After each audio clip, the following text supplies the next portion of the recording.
Hapur road स्थित ABS farm house में रक्षा मंत्री राजनाथ सिंह ने सभा को संबोधित किया।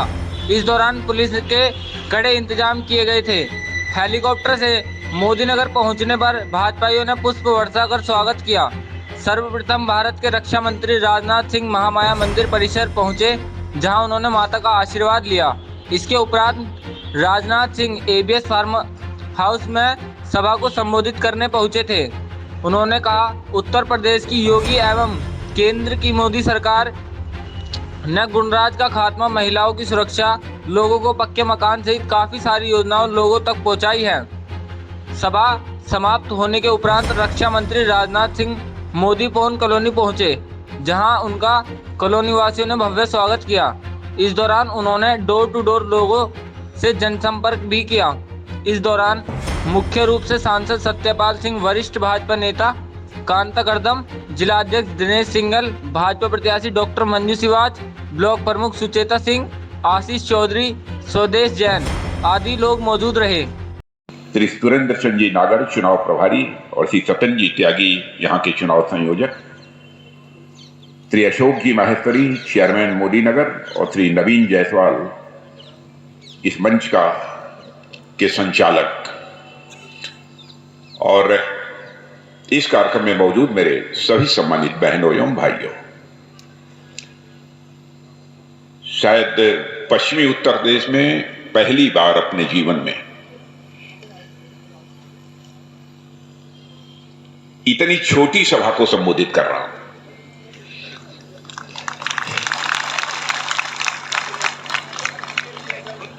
मुझे मालूम है प्रतिनिधि, लेकिन मजबूरी है।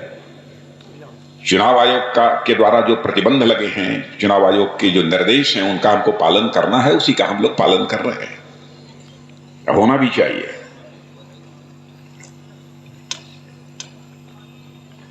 और आज जब मैं मोदी नगर में प्रवेश किया तो पहला काम मैंने ये किया कि मैं मंदिर गया।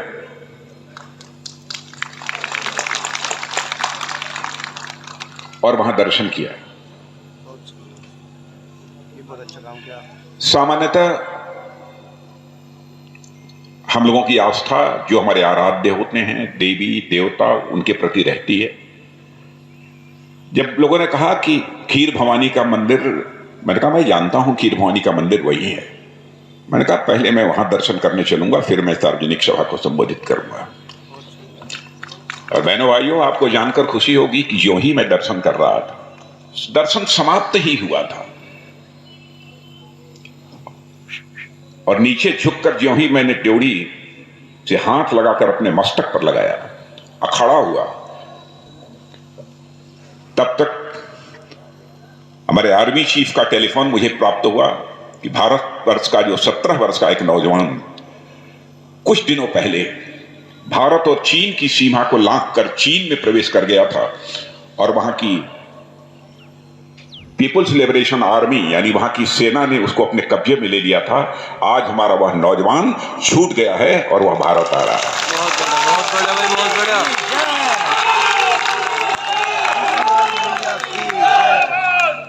बहनों भाइयों, यह है भारत, यह है भारत। तो सचमुच मोदी नगर तो मैं क्या बतलाऊं, शायद ईश्वर के द्वारा यह नियोजित था कि मेरी पहली सार्वजनिक सभा यदि कहीं से प्रारंभ होनी चाहिए तो इस मोदी नगर की धरती से होनी चाहिए। और उसी ईश्वर की योजना के परिणाम स्वरूप ही मैं यहां पर आया। और वैसे आपके सांसद, हमारे मित्र डॉक्टर सत्यपाल जी बहुत ही आध्यात्मिक हैं, स्पिरिचुअल हैं। धर्म, अध्यात्म, दर्शन पर इनके विचार आप सुनिए, ढूंढे विद्वान आपको मिलेंगे।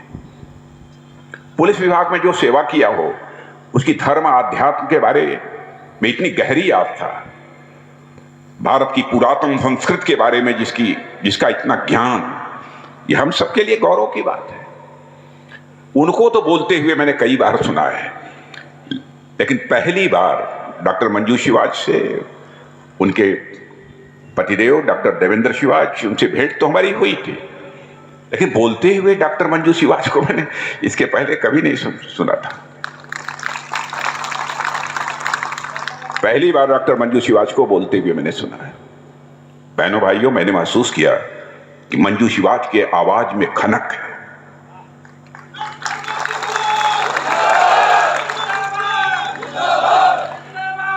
शब्दों का चयन, कितना ऊंचा बोलना चाहिए, कितना नीचा बोलना चाहिए, कितना बोलना चाहिए, इस संबंध में जो उनकी जो समझ है, मैं उसकी सार्वजनिक रूप से मैं प्रशंसा करना चाहता हूं। ये कोई छोटी बात नहीं है। वक्ता तो बहुत देखे हैं मैंने। अब ऐसी प्रतिभाएं यदि यहां पर हों, सचमुच यदि उनको अवसर मिले तो अपने गांव, अपने घर, अपने क्षेत्र का नाम, अपने जिले का नाम दूर दूर तक वह रोशन कर सकती है।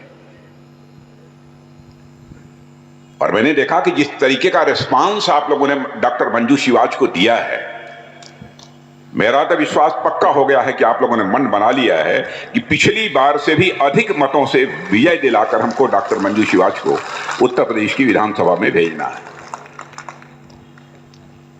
इसलिए मेरा मूड अब बोलने का ज्यादा नहीं है, क्योंकि मुझे ज्यादा यहां पर एडवोकेसी करने की जरूरत नहीं है, वकालत करने की जरूरत नहीं है। आपने मन बना लिया है, मैं समझ गया आपके चेहरे से, आपके हाव भाव से। लेकिन जब आया हूं तो बोलना है, बोलना मजबूरी है, बोलना पड़ेगा। वैसे जब भी चुनाव का समय आता है, आप मतदान करते हैं, अपना फैसला सुनाते हैं। लेकिन बहनों भाइयों, इस बार मैं कहने आया हूं, इस बार आपको केवल फैसला ही नहीं सुनाना है, बल्कि उत्तर प्रदेश का भाग्य भी आपको अपनी कलम से लिखना है।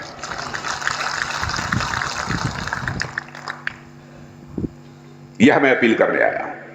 उत्तर प्रदेश हिंदुस्तान का सबसे बड़ा राज्य है। दुनिया में 3-4 देश ही हैं जो कि जनसंख्या की दृष्टि से हमसे बड़े हैं। क्या हो गया था इस उत्तर प्रदेश को? क्या आपको जानकर आश्चर्य होगा, जनसंख्या की दृष्टि से इस हिंदुस्तान का सबसे बड़ा राज्य होने के बावजूद इसकी अर्थव्यवस्था का आकार इतना छोटा था कि हिंदुस्तान के कई राज्यों से यह पीछे था।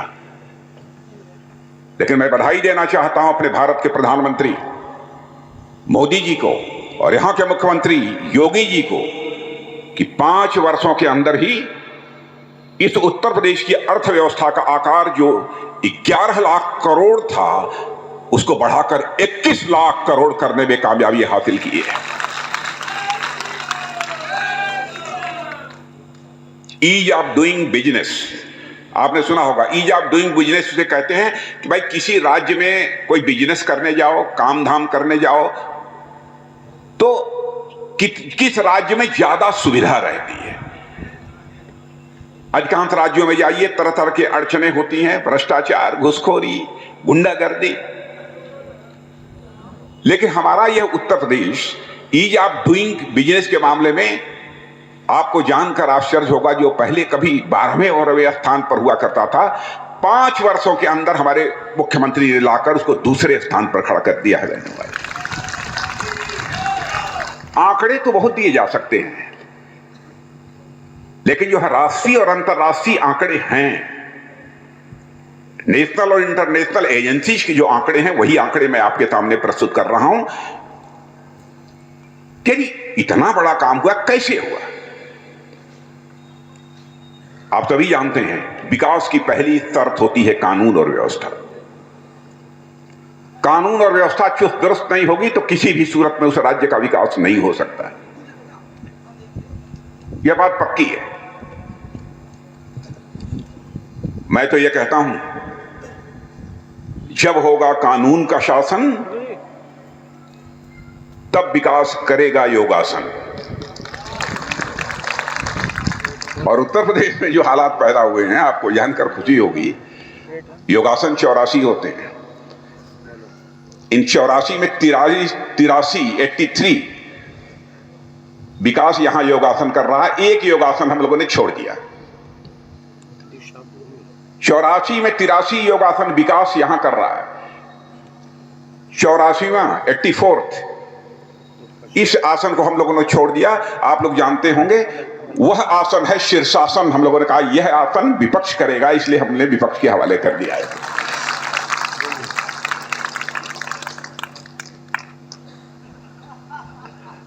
प्रधानमंत्री का जहां तक सवाल है, अद्भुत ये जोड़ी बनी है। मैं बताऊं आपको,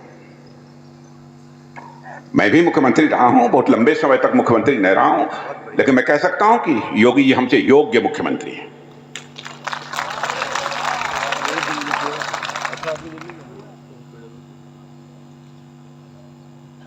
और जो भी मैं कह रहा हूं सोच समझ कर मैं कह रहा हूं, नाप तोल कर मैं कह रहा हूं।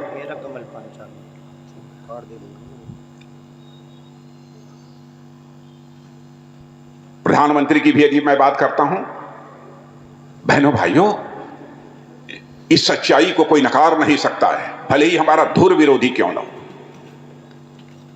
कोई कह सकता है कि मोदी जी आ गए, यह काम हुआ, यह नहीं हुआ, यह और होना चाहिए था। इसके बारे में तर्क वितर्क हो सकता है, लेकिन दुनिया का कोई मां का लाल इस सच्चाई को नकार नहीं सकता है कि मोदी जी के भारत का प्रधानमंत्री बनने के बाद भारत की प्रतिष्ठा अंतर्राष्ट्रीय जगत में बढ़ी है। बहनों भाइयों, पहले भारत अंतर्राष्ट्रीय मंचों पर कुछ बोलता था तो उसे उतनी गंभीरता पूर्वक नहीं लिया जाता था, लेकिन आज यदि भारत अंतर्राष्ट्रीय मंचों पर यदि बोलता है तो सारी दुनिया कान खड़े करके उसकी बातों को सुनती है। भारत की यह हैसियत सारी दुनिया में बनी है। यह कोई छोटी बात नहीं है। धरातल की बात यदि आप करें